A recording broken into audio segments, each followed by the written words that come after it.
اگر تمہیں کوئی شک ہے اس میں جو ہم نے اپنے بندہ خاص میں نازل کیا ہے تو تم بھی اس جیسی ایک آیت بنا کے لاؤ. اور چلو چیلنج کھلا دے دیا, فرما وَادْعُوا شُهَدَاءَكُم مِّن دُونِ اللَّهِ, اللہ اور اللہ والوں کو چھوڑ دو. تفسیری ترجمہ عرض کر رہا ہوں, یعنی صحابہ کو چھوڑ دو, حضور کے ماننے والوں کو چھوڑ دو, باقی ساری دنیا کے کافر اکٹھے ہو جاؤ, ایک آیت بس قرآن جیسی لے کے آؤ, ایک آیت لے کے آؤ. ان کنتم صادقین, اگر تم سچے ہو. جوانوں سنو, کہا ایک آیت. اور یہ چیلنج آج تک قرآن مجید کا موجود ہے, آج تک. وَإِن كُنتُمْ فِي رَيْبٍ مِّمَّا نَزَّلْنَا عَلَىٰ عَبْدِنَا فَأْتُوا بِسُورَةٍ مِّن مِّثْلِهِ, تم قرآن کے مقابلے کی ایک صورت لے کے آؤ اور سارے حمایتی اکٹھے کر لو اپنے. ان کنتم صادقین, اگر تم سچے ہو.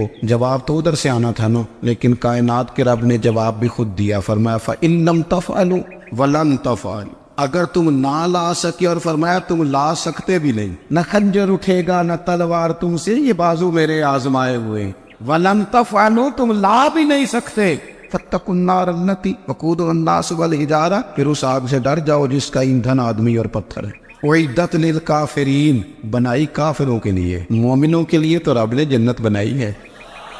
اعدت للکافرین, یہ دوزخ اللہ نے کن کے لیے بنائی ہے؟ اعدت للکافرین کہتا ہے کافر کے لیے بنایا. تو اللہ تبارک و تعالیٰ نے میرے رسول پاک صلی اللہ تعالیٰ علیہ وسلم کو وہ کتاب عطا فرمائی, اور پھر حضور کی فصاحت و بلاغت, معرفت. دیکھو, ایک ہوتا ہے گھنٹوں باتیں کرنا, ایک ہوتا ہے کئی والیم پر مشتمل, کئی جلدوں پر مشتمل کتب کا لکھنا, اور ایک ہوتا ہے کسی بندے کا ایک بات کرنا اور سامنے والے کی طبیعت کو اتنا جگا دینا کہ اگلی بات فوراً ہی اس کی سمجھ میں آ جائے. اور حضور نہ کسی کی انا کو نہیں جگاتے. ہم بعض اوقات کسی سے خطاب کرتے ہیں, بات کرتے ہیں, تو سامنے والے کی انا کو جگا دیتے ہیں, ٹھیس پہنچاتے ہیں. وہ کہتا چل پھر تگڑا ہو جا, میں بھی آیا. حضور انا نہیں جگاتے تھے, میرے نبی پاک ضمیر جگاتے تھے, تاکہ وہ شخص فیض حاصل کر سکے, اسے کچھ ملے. نبی کریم کا جو انداز تکلم ہے وہ اس طرح کا ہوتا تھا کہ انسان خود بخود کھل اٹھتا تھا کہ مطلب یہ بات ہونے کیا لگی ہے, مطلب حضور کیا فرمانے لگے. نبی کریم صلی اللہ تعالی علیہ وسلم, ایک دن محبوب کریم نے صحابہ کے دیے حضور کی فصاحت و بلاغت دیکھے, فرمایا محبوب نے کتنا نادان ہے وہ شخص جو اپنے ماں باپ کو گالی دے. کھلی ہو گئی لوگوں کی آنکھیں, کان کھڑے ہو گئے کہ یا رسول اللہ کون ایسا بدبخت ہے جو ماں باپ کو گالی دے گا. اب جب سوالات ذہنی سطح پر پوری طور پر ابھر گئے نا, تو اب رسول کریم نے بات سمجھائی. یہ ہے فصاحت و بلاغت, تیرے آگے ہے یوں دبے نچے. فصحا عرب کے بڑے بڑے, کوئی جان منہ میں زبان نہیں بلکہ جسم میں جان نہیں. یا رسول اللہ کون ایسا نالائق ہے جو ماں باپ کو گالی دے. اب جب ذہنی سطح یہاں تک ابھر آئی تو اب حضور نے سمجھایا, اور میں جب تم کسی کے ماں باپ کو گالی دو گے نا, تو وہ بھی تو جواب میں تمہارے ماں باپ کو دے گا نا. تو فی نفس ہی یہ تم نے خود ظلم کیا ہے اپنے ماں باپ. کیوں تم نے ایسا لہجہ اختیار کیا کہ جس سے سامنے والے کی انا جاگ جائے اور وہ تمہارے مقابلے میں آ کر کے کھڑا ہو جائے؟ کیوں تم نے اس طرح کے انداز اختیار کیے کہ جس سے سامنے والا بھی سارے پنجے کھڑے کر کے باہر نکل آئے اور کہ آ جاؤ پھر میں بھی میدان میں حاضر ہوں. رسول کریم کی فصاحت بلاغت دیکھیں نا, حضور 2-4 جملوں میں ساری بات سمجھا جاتے. ایک حدیث پاک اگر ہماری سمجھ میں آ جائے, ایک روایت نبی پاک صلی اللہ تعالی علیہ وسلم نے فرمایا, خوبصورت مسلمان وہ ہے جو بے مقصد باتوں کو چھوڑ دے. لو, اس سے پوری زندگی سجائی جا سکتی ہے ایک جملے سے. کوئی لمبی چوڑی باتوں میں جانے کی ضرورت نہیں. کہا خوبصورت مسلمان یہ ہے جو بے مقصد باتوں کو چھوڑ دے, لا یعنی باتوں کو. کیا کہتے ہیں ہمارے دیہات کے لوگ, جڑے پنڈ جانا نہیں اودا راہ پوچھنے دی. لیکن آج کل لوگ باز آندے, یعنی جس بات کا بالکل تعلق نہیں نا وہ بات بھی کرتے جاتے, جس کا شعبہ ہی نہیں وہ بھی چھلانگ لگا کے اس میں آ جاتا ہے. ہم اپنا وقت ضائع کرتے, اپنی صلاحیتیں ضائع کرتے, اپنا نقصان کرتے. ہم اپنا کام صحیح کر کے نہیں کرتے اور دوسری ساری دنیا کو ٹھیک کرنا چاہتے ہیں. او بھائی, آپ جس جگہ جس شعبے سے تعلق رکھتے ہیں آپ اپنے معاملات میں مضبوطی پیدا کریں. حضور نے اپنی فصاحت کے ساتھ, بلاغت کے ساتھ لوگوں کو قائل کیا, اور قرآن مجید کی تاثیر کا یہ اثر میرے کریم رسول نے دکھایا کہ رات کو جب حضور بیٹھ کے قرآن پاک پڑھتے تھے نا, جب یاسین والے نبی خود یاسین کی تلاوت کریں, جب طٰہٰ والے محبوب خود طٰہٰ کی تلاوت کریں, غور کرو نا, جب مدثر والے محبوب خود ان جملوں کو ادا کریں, یعنی جن کے بارے میں آیت آئی ہے, جب وہی یہ آیت پڑھیں کہ انا اعطیناک الکوثر, یعنی جن کا ذکر ہو رہا ہے, جب وہ یہ بات کریں کہ یا ایھا النبی انا ارسلناک شاہدا ومبشرا ونذیرا لتؤمنوا باللہ ورسولہ وتعزروہ وتوقروہ وتسبحوہ بکرۃ واصیلا، جن کے بارے میں آیت آئی ہے جب وہ یہ کہہ رہے ہوں کہ ورفعنا لک ذکرک، جب وہ کہہ رہے ہوں والضحیٰ واللیل اذا سجا، ذرا اس کیفیت کو دیکھیں جب محبوب خود پڑھ رہے ہوں، اور جو حضور پر آئی ہے اس کا ذائقہ، اس کا لطف، اس کا انداز بھلا کیا ہوگا۔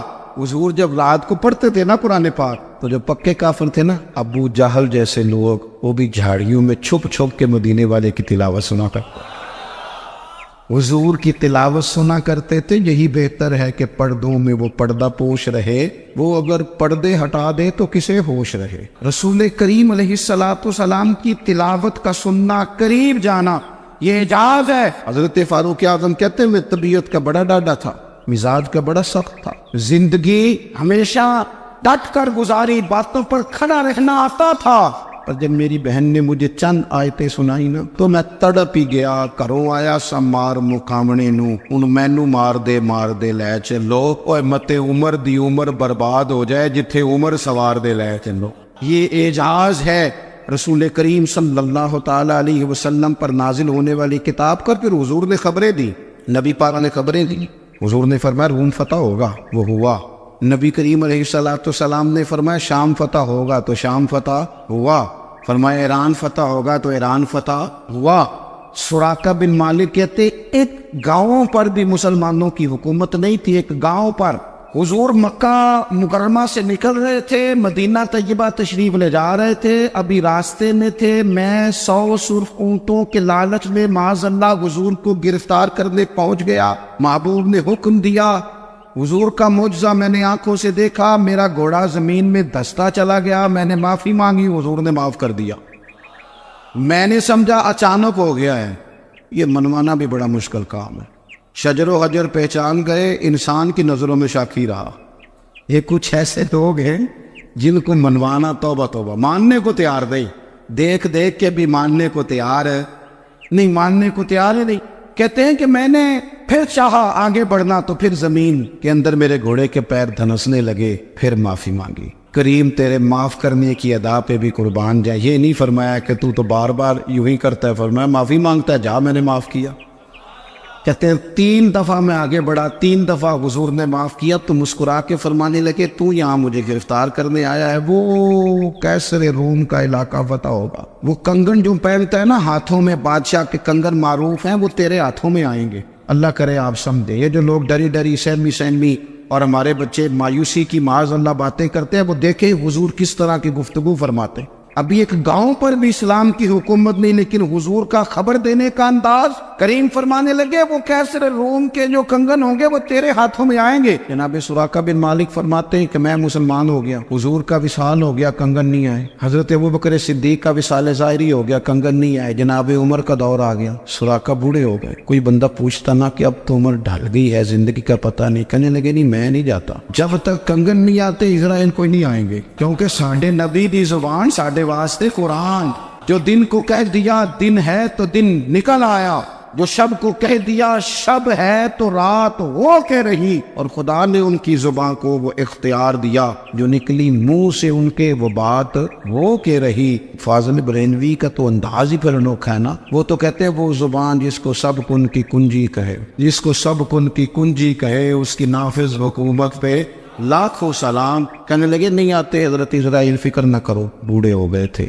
نکلنے گھر سے بند کر دیا تھا، حضرت عمر کا دور تھا، کنگن آ گئے۔ حضرت فاروق اعظم نے ان کے پوتوں سے، نواسوں سے، بچوں سے کہا جاؤ بلا کے لاؤ، کا دادا جان بوڑھے ہیں، فرمایا تم کان میں کہہ دینا کنگن آ گئے، پھر تم دیکھنا تو صحیح کر۔ حضرت سراقہ آئے، حضور نے جو خبریں دی، نبی پاک علیہ السلام نے جو گزشتہ قوموں کے احوال بیان کیے، اور پھر میرے نبی پاک علیہ السلام نا دنیا میں عزتیں دینے آئے۔ یہ مزاج ہمیں کم کرنا چاہیے، یہ جو ہم ساری زندگی اس کام میں لگا دیتے نا کسی کو نیچا کیسے دکھانا ہے، یہ انداز حضور نے نہیں ہمیں دیا۔ اب دیکھو حضور تشریف لائے تو ہمیں پتہ چلا کہ حضرت یوسف جیسا سونا کوئی نہیں، حضور تشریف لائے تو ہمیں پتہ چلا کہ حضرت داؤد جیسی خوبصورت آواز کسی کی نہیں، حضور تشریف لائے تو ہمیں پتہ چلا کہ جناب عیسیٰ علیہ السلام کا فقر اختیاری کس طرح کا تھا، محبوب لال کس طرح کا تھا۔ یہ تو حضور آئے تو نبی پاک علیہ السلام نے اس کی بھی عظمت بیان کی، اس کی بھی شان بیان کی۔ حضور نے بتایا کہ ابو بکر صدیق کی شان کیا ہے، فاروق اعظم کا مرتبہ کیا ہے، عثمان غنی کی حیا کیا ہے، مولا علی کی شجاعت کیا ہے، اہل بیت نبوت کی عظمت کیا ہے۔ حضور آئے عزتیں دینے، ماں کو عزت دی مدینے والے رسول، کہا جس کا باپ راضی ہو گیا اس کا رب راضی ہو گیا۔ فرمایا جو 2 بیٹیاں 3 بیٹیاں 4 بیٹی بہنیں یا 1 بیٹی یا بہن بیاہ کے آ گیا نا، اس طرح میری 2 انگلیاں جڑی ہوئی ہیں، میرے ساتھ جڑ کے جنت میں جائے گا۔ رسول کریم صلی اللہ تعالی وسلم نے عزت دی۔ حضور عزتیں دینے، کوئی اعزاز نہیں، ان پڑھ بندہ ہے، سادہ ہے، غریب ہے، مزدوری کرتا ہے، ہاتھوں پہ چھالے، یا رسول اللہ اس کا بھی کوئی اعزاز ہے؟ قربان جائیں، میرے کریم نے عزت دی، فرمایا محنت کر کے روزی کمانے والا تو اللہ کا دوست ہے، یہ اینٹیں اٹھانے والا، یہ مشقتیں کرنے والا، یہ صبح دیہڑی پہ جانے والا، یہ بیچارہ جو اچار سے روٹی کھاتا ہے، تو نے ہر شخص کی قسمت میں یہ عزت لکھی اور آخری خطبے کی صورت میں وصیت لکھی۔ رسول کریم نے ہر بندے کو اعزاز دیا، عظمتیں دی، حضور عزتیں دینے آئے، نبی پاک علیہ السلام نے اعزازات دیے، حضور نے نوازا۔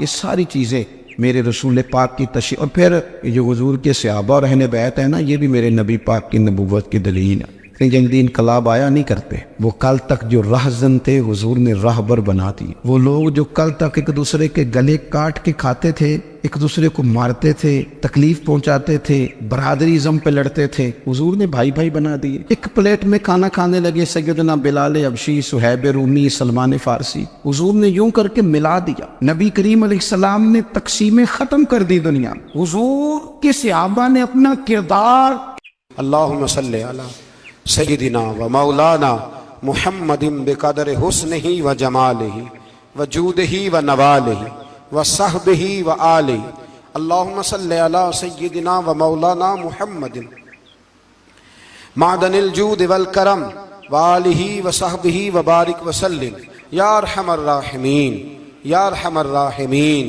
یا قاضی الحاجات، یا مجیب الدعوات، یا حلال المشکلات، یا دافع البلیات، یا مسبب الاسباب، یا قاضی الحاجات، یا رحمان یا اللہ، یا کریم یا اللہ، یا ستار یا اللہ، یا غفار یا اللہ، یا کریم یا اللہ، یا عزیز یا اللہ، یا ستار یا اللہ۔ اے ہمارے پروردگار، 10 سال پورے ہو گئے، خدا بندہ ایک چھوٹا سا پیغام تھا، تو نے فضل فرما دیا۔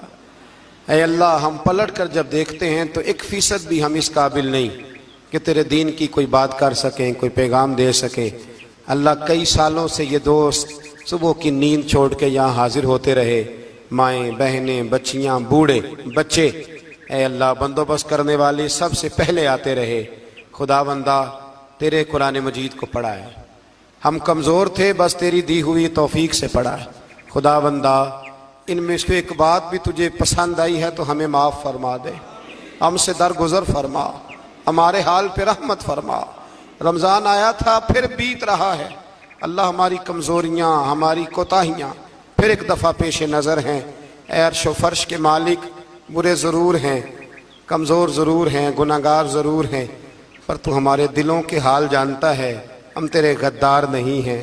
اے اللہ، ہم صحیح ہونا چاہتے ہیں، ہماری نیتیں بھی ٹھیک ہیں، ارادے بھی ٹھیک ہیں، عمل میں کمزوری ہے، ہم پر ایک رحمت کی نظر کر دے، ہم پر ایک رحمت کی نظر کر دے۔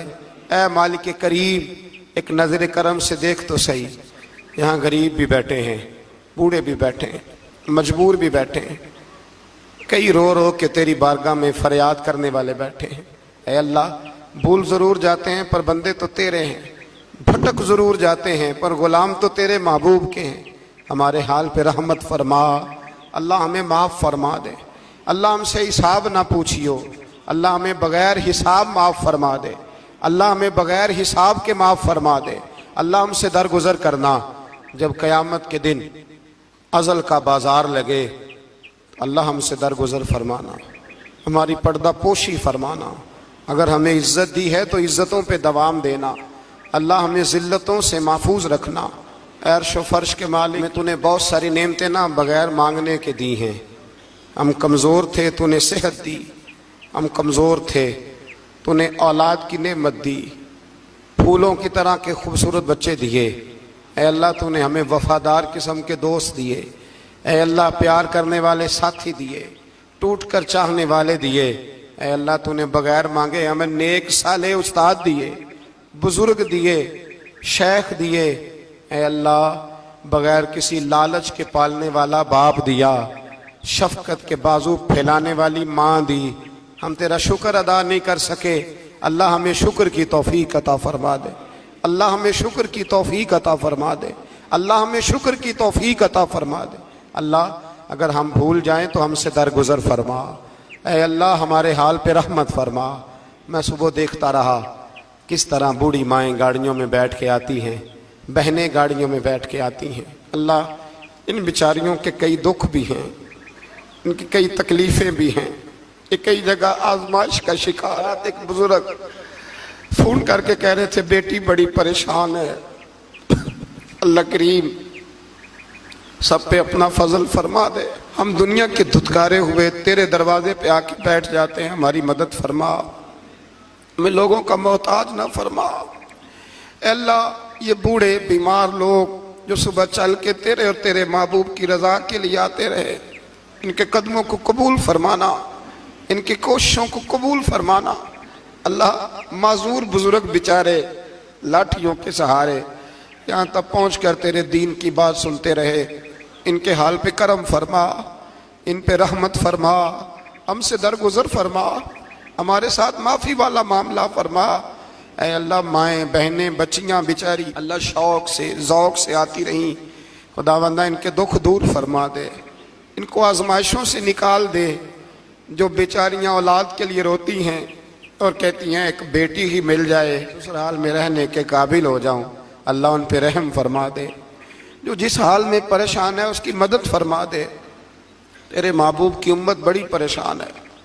اے اللہ ختم قرآن کا موقع ہے، رمضان کی جاتی ہوئی گھڑیاں ہیں، اے اللہ پوری دنیا میں رسول اللہ کے غلاموں کا خون بہہ رہا ہے۔ اے اللہ اتنی بڑی دنیا میں برما کے مجبوروں کو رہنے کو جگہ نہیں مل رہی، سالوں بیت گئے، کشمیر کی بچیاں روتی ہیں، اللہ فلسطین کی مائیں پکارتی ہیں، پاکستان کی سڑکوں پہ روز خون بہتا ہے۔